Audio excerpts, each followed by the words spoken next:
Hello and welcome back to our channel. This is the fourth installment of NSAA Made Easy. Today we will be looking at the next 6 questions, the first 6 of the physics section, which is part B. Let's get started. Question 19. A transverse wave is travelling through a medium. The distance between successive wave peaks is 8.4 centimeters, and the total distance travelled by a particular particle during one complete oscillation is 5.6 centimeters. What is the amplitude and wavelength of the wave? This question is a little bit easier than it sounds. The wavelength is just 8.4 centimeters because that's the distance between 2 successive wave peaks. The amplitude is 5.6 centimeters, the total distance travelled, divided by 4, because a particle must move up, then down, then down, then up again. That gives 1.4 centimeters. Question 20. A builder lifts bags of cement onto the back of a lorry. Each bag has a mass of 25 kilograms. It takes the builder 2.5 minutes to load 10 bags. Each bag of cement must be lifted 1.5 meters up and 2.0 meters sideways. What are the total work done, T, on the 10 bags, and the average power required for T? Take the gravitational field strength to be 10 newtons per kilogram. We first need to find the mass of the 10 bags. That's 10 times 25 kilograms, which gives us 250 kilograms.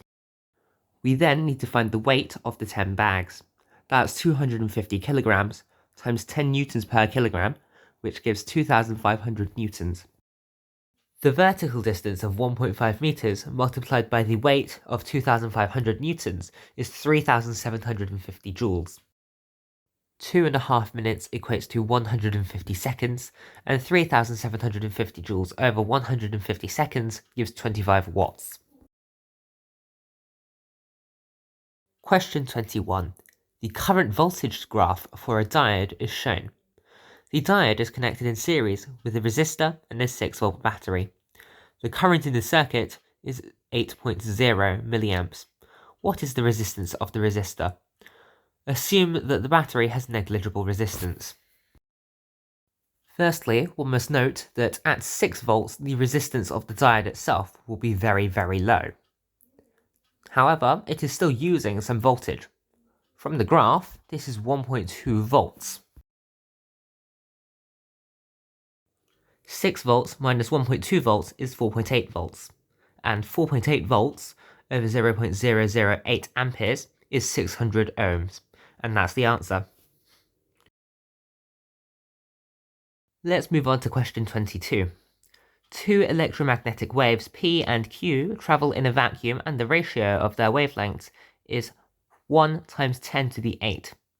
Which row in the table shows the ratio of their speeds, the ratio of their frequencies, and identifies the possible natures of P and Q?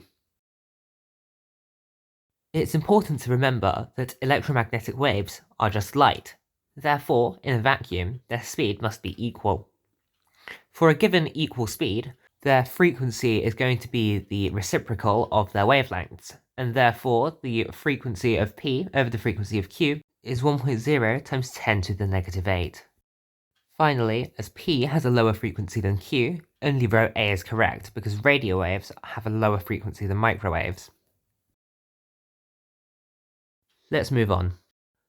A block of aluminium of mass 0.8 kilograms, initially at a temperature of -21 degrees Celsius, is supplied with 54,000 joules of thermal energy. The SCH of aluminium is 900 joules per kilogram degrees Celsius. What is the final temperature of the block?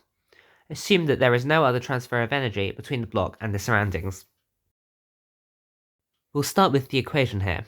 Delta E equals mc delta theta, or change in energy is equal to mass times SCH times the change in temperature. We can rearrange this to get delta theta equals delta E over mc. Plugging the values in, we have 54,000 joules over 0.8 kilograms times 900 joules per kilogram degrees Celsius, which equals 75 degrees Celsius. Adding this on to the starting temperature of 21 degrees Celsius, we have 54 degrees Celsius as our final temperature. Question 24. A light spring is used to support a range of loads. The spring obeys Hooke's law. The system is in equilibrium. Which of the following statements is/r correct? 1. The tension in the spring is directly proportional to the length of the spring. 2. The tension in the spring and the weight of the load it supports are Newton's third law pair of forces. 3. When the extension of the spring is doubled, the energy stored in the spring increases by a factor of 4. I'll now go through and explain why each statement is correct or incorrect. Statement 1 is incorrect because the tension is directly proportional to the extension, not the length. Statement 2 is also incorrect because the pair of forces described are different types of force. Finally, statement 3 is correct. If we take the equation E equals half kx squared and replace x with 2x, we get E equals half k times 4x squared. The energy stored in the spring really has quadrupled. And those are the 6 questions done. We'll see you next time for the next installment of NSAA Made Easy. Please remember to like and subscribe, and we'll see you next time. Goodbye.